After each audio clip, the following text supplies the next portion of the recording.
እዚህ ጋር መጥበሻ እናሞቅና የሚያስፈልገንን ዘይት እናደርጋለን ማለት ነው። እኔ የተጠቀምኩት 2 የሾርባ ማንኪያ ተኩል የሚሆን ነው ኦሊቭ ኦይል የተጠቀምኩት። ትንሽ እዚህ ጋር በፍላጎት ነው። ትንሽ ወተት ወይም የምግብ ክሬም ካለን በፍላጎት ነው፣ አለመጨመርም ይቻላል።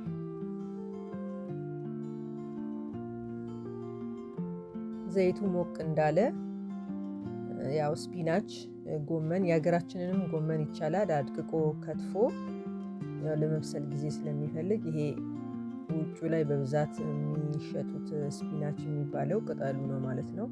ቶሎ ነው የሚበስለው። ስለዚህ ብዙ ማብሰል አይጠበቅብንም። የተወሰነ ልክ ለስለስ እንዳለ በቂ ይሆናል ማለት ነው።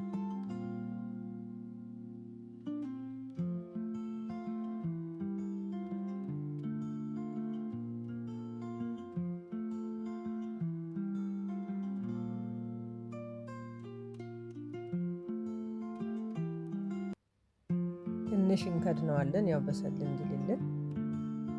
ከዛ በዚህ መልኩ እንዲህ ከሆነ በቂ ይሆናል ማለት ነው።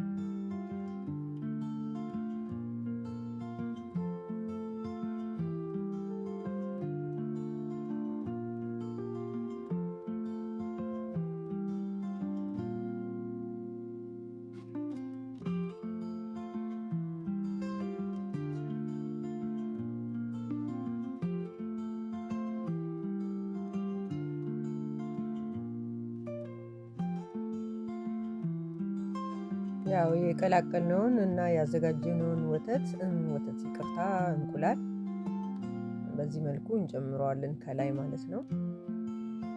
እንቁላል ያው በባህሪ ቶሎ ስለሚበስል ብዙ ሰዓት አያስፈልገውም።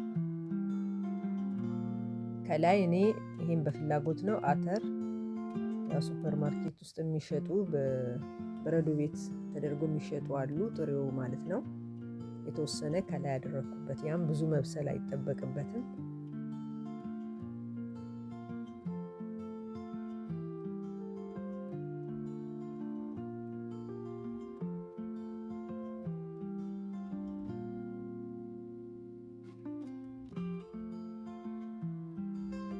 እዚህ ጋር 3 ቅጠላ ቅጠሎችን ጨመርኩበት። የናና ቅጠል ትንሽ ሳይበዛ፣ ግዴታ አይደለም ግን ጣዕሙን በጣም አሪፍ ነው የሚያደርገው። ፐርሲል ቅጠሎቹም ራሱን በቻለ ጥሩ ጥቅም አላቸው። ከዛ ድንብላል፣ ሶስቱንም አንድ ላይ ከትፌ ከላይ ያደረኩት ከበሰለ በኋላ እንቁላሉ ማለት ነው። ከዛ ገለበጥኩት። ወዲያው ነው ያወጣሁት።